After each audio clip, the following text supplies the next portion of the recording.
जब आप लोग हंसते हैं तो हमें बहुत डर लगता है, जब आप लोग चीखते हैं, चिल्लाते हैं तो हमें अच्छा लगता है, because that is your true character. तो आपको डिविनिटी से एक इंडिकेशन आ रहा है, और इंडिकेशन है कि सफाई करिए, हवा आने दीजिए, free air, clean air, water will get cleaned on its own. Provide Manipur its right status. Do not control them from here. If you allow them, they are responsible people who live in that city, in that state, they will clean. आपको इतनी तकलीफ करने की जरूरत नहीं है। Election करवाइए, वहां सरकार बनवाइए, वो पानी का वो जो पानी साफ है उसको करेंगे। आपके पास इतने सारे स्टेट्स आप लोगों ने कंट्रोल कर रखा है, पहले वहां सफाई करवाइए, उसके बाद इसको करिए। मैं आपको बहुत बहुत what is the right word to say is I hope and I wish you all success in cleaning the environment of the country, whether it be water or air. Thank you. Thank you, Jayaji. Sushri Swati Maliwal, Sushri please 1 minute, 1 minute Maliwal.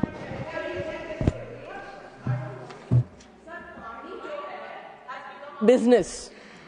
Water selling has become a business. People are drinking bottled water.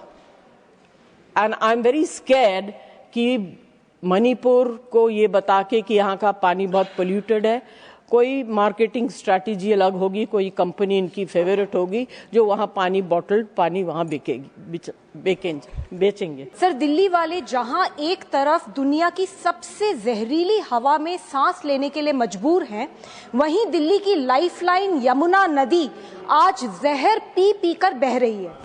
Yamuna को हम माँ कहते हैं, लेकिन पिछले 10 साल में हमने अपनी माँ नदी को ही नाला बना दिया है। सर, यमुना दिल्ली को 90% से ज्यादा पीने का पानी देती है, 90%। यानी जो पानी हम सुबह चाय में डालते हैं, जो पानी बच्चे स्कूल की बोतल में भरते हैं, जिससे हम नहाते हैं, जिससे हम खाते हैं, वही पानी 90% उस पानी का सोर्स यमुना है, जो आज एक काला बदबूदार मरा हुआ नाला बन गई है। आज यमुना में सर 22 बड़े बड़े नाले रोज गिरते हैं, 22 नाले। वजीराबाद बैरेज से जैसे ही यमुना दिल्ली में एंटर करती है, उसी पल से वो नाला बनना शुरू हो जाती है। आज यमुना का पानी ऐसा है कि डिसॉल्व्ड ऑक्सीजन उसमें 0 mg पर लीटर है। इस पानी में सारी मछली मर जाती हैं। यह जहरीला पानी जल है वो त्वचा की बीमारी, पेट की बीमारी, लिवर किडनी की बीमारी इत्यादि देता चला जा रहा है। सर, आज दिल्ली में सिर्फ 35 सीवेज ट्रीटमेंट प्लांट्स हैं, जो जरूरत से बहुत कम है। हमें चाहिए 1380 mgd की क्षमता, आज है सिर्फ 966 mgd। पिछले 10 साल में सर यमुना के नाम पर हजारों करोड़ रुपए खर्च हुए दिल्ली में, 7000 करोड़ रुपए। कहां गया ये पैसा? किसकी जिम्मेदारी फिक्स की जाएगी? सर, आज हमारी माताएं बहनें सुबह 4 बजे से लाइन में खड़ी होती है, टैंकर आ जाए तो उन्हें पानी मिलेगा। सर, संगम विहार और देवली में हालात इतने बुरे हैं कि पूरी रात लोग लाइन में लगते हैं। अपने घर से 1-1 किलोमीटर की दूर की लाइन होती है, और उसमें वो एक पब्लिक टूटी से पाइप लगाकर इंतजार करते हैं कि पानी आएगा और उनको मिलेगा। सर, अगर यमुना साफ कर दी जाए तो ये किल्लत जो पानी की दिल्ली में है, ये एक झटके में खत्म हो सकती है। सर, जब तक यमुना और दिल्ली की हवा दोनों जहरीले रहेंगे, तब तक दिल्ली का स्वास्थ्य और जीवन बिल्कुल खराब रहेगा। सर, मैं आज इस सदन से मांग करती हूं, फर्स्टली यमुना के लिए वॉर मोड पर यमुना जीवन मिशन बने, जिससे स्पेशल फंड यमुना के लिए खर्च हो। सेकेंडली, दिल्ली में मिशन मोड पे एसटीपी लगाए जाए, जिससे एक बूंद भी गंदा पानी यमुना में जाके ना मिले। थर्डली, दिल्ली के हर घर, हर सोसाइटी में रेन वाटर हार्वेस्टिंग और जीरो लिक्विड डिस्चार्ज अनिवार्य होना चाहिए। फोर्थली, जो भी फैक्ट्रीज यमुना में गंदा पानी डाल रही हैं, पोल्यूटेड वाटर डाल रही हैं, सर उनके लाइसेंस कैंसिल होने चाहिए। सर यमुना को गंदा करना मेरे माने में देशद्रोह है, मां यमुना के साथ धोखा है। अंत में सर सिर्फ इतना कहूंगी, जब तक यमुना रोएगी दिल्ली की हर मां रोएगी, जब तक यमुना मरेगी दिल्ली का भविष्य मरेगा। यमुना को बचाओ, नहीं तो हमारे आने वाली पीढ़ी हमें कभी माफ नहीं करेगी। So it's good to see the environment minister today. मैं आज इसलिए बोल रही हूँ क्योंकि जब दिल्ली में पोल्यूशन के माहौल में हम एयर ब्रीथ कर रहे थे, त्राहिमाम मचा हुआ था, मुंबई में भी त्राहिमाम मचा हुआ था, तब हमारे एनवायरनमेंट मिनिस्टर थोड़ा बिजी थे बिहार में और अब आने वाले बंगाल चुनाव में, तो उनको यहाँ पर देखकर आज अच्छा लगा कि पोल्यूशन के बारे में बातचीत चल रही है। सर मैं 3 मई से शुरू करूंगी मणिपुर को लेकर। 3 मई 2023 से जब से वहां पे एक प्रॉब्लम शुरू हुई, वो प्रॉब्लम बढ़ती चली गई। गृह मंत्री ने ऑल पार्टी मीटिंग बुलाकर हम सबको कहा कि उस मीटिंग में कहा सब चीज नियंत्रण में है। अजय भल्ला जी उस समय सेक्रेटरी थे, अब वहां के गवर्नर हैं। जब वहां पे प्रेसिडेंट रूल लगा, पहले तो चीफ मिनिस्टर के इस्तीफे की बात आई, चीफ मिनिस्टर ने इस्तीफा दिया, इस्तीफा वापस लिया। गवर्नर रूल का जब डिस्कशन पार्लियामेंट में आया वो रात के 3 बजे आया सर, और रात के 3 बजे पूरा ऑपोजिशन बैठा था जिनने भाग लिया है मणिपुर की चर्चा में, पर ट्रेजरी बेंचेस के कोई भी एलाइज ने उस चर्चा में भाग नहीं लिया और पूरी जिम्मेदारी गृह मंत्री को दे दी थी, जैसे कि जल्दी से वो भाषण खत्म हो और वो स्टैट्यूटरी जो ऑर्डिनेंस था वो कंप्लीट हो। मैं इसलिए याद दिला रही हूँ सर, इसलिए याद दिला रही हूँ क्योंकि कल वित्त मंत्री जी ने कहा था कि हम लोग घड़ियाली आंसू बहा रहे हैं मणिपुर को लेकर। तो घड़ियाली आंसू क्या होते हैं उसकी क्रोनोलॉजी मैंने अभी समझाई है कि जब से मणिपुर में 2023 से प्रॉब्लम शुरू हुई है आज तक वहां पे असेंबली बहाल नहीं हुई है, डेमोक्रेसी बहाल नहीं हुई है।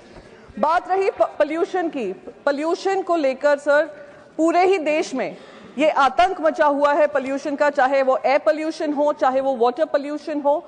और मैं मानती हूं कि इसको सबसे बड़ी प्राथमिकता देकर, और सिर्फ आज मणिपुर में ही ये दिक्कत नहीं है, आज दिल्ली, आज देश की आर्थिक राजधानी में भी, आर्थिक राजधानी मुंबई और यहाँ की राजधानी में भी पोल्यूशन को लेकर, यूरेनियम लेवल्स को लेकर बहुत तकलीफ हो रही है।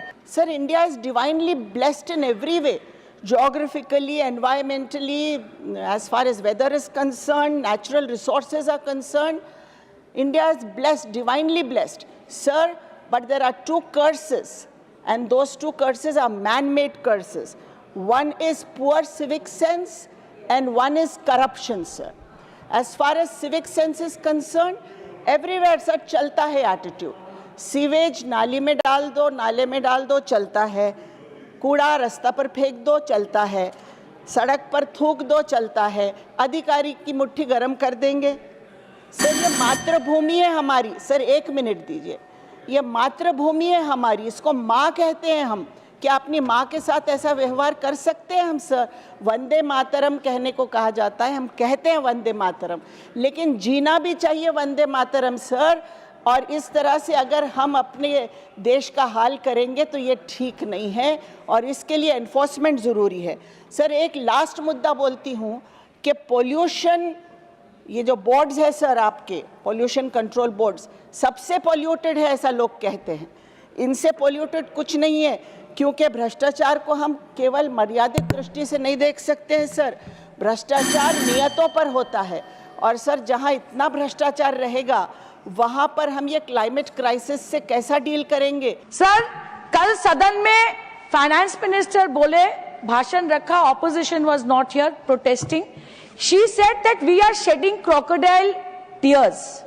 আমি বাংলায় বলি, স্যার আমাদের গলাও শুকিয়ে গেছে আর আমাদের চোখের জলও শুকিয়ে গেছে মণিপুরের কথা বলতে বলতে। But be that as it may, pollution, water pollution is an extremely important subject, and as parliamentarians we have to address that issue. And I have worked with Honorable Minister when he was the chairman of the Standing Committee on Environment. So the situation is such that there are different sources of water pollution. But what is worrying for us as a nation is, despite the fact that when election comes, we talk about Ganga and Yamuna. When election comes, we talk about Har Ghar Jal, which is pure drinking water. सिर्फ नलका लगाने से पानी नहीं मिलता sir. You शुद्ध पानी का अगर बंदोबस्त कोई करेगा तो वो जल शक्ति मिशन का है, और पोल्यूशन अगर कोई कंट्रोल करेगा तो एनवायरमेंटल मिनिस्ट्री करेगी। Now sir, let me give you some data. 2024, only 69% of the budget amount has been spent on National Mission for Clean Ganga. The Public Accounts Committee has said that more money spent on Namami Ganga mission than promotions. So this is the state of affairs. Sir, in the issue of pollution, if today people have to drink pure water, it has to come through our pipelines, which is the Jal Jeevan mission. I want to put one fact on record, sir. My colleague here asked a question on Jal Jeevan mission, which is pure drinking water, and the government says that although the mission has been extended to 2028, till today there is no budget provision, and state governments have to bear that cost.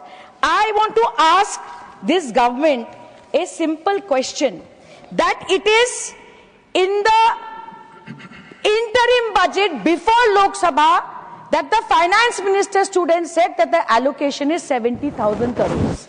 Thereafter, in the same year, state governments and officers were called, an annual action plan was made, and the state governments were told that please prepare your implementation accordingly. This was also the case of 2024-2025. Demand number 63 also said 70,000 crores. It is only after election on 1st February 2025 that the finance minister dropped her figure from 67,000 crores to 22,500 crores. Sir, आप शुद्ध की पानी की बात करते हैं, water pollution की बात करते हैं। जब पोल्यूशन कंट्रोल होगा तब होगा।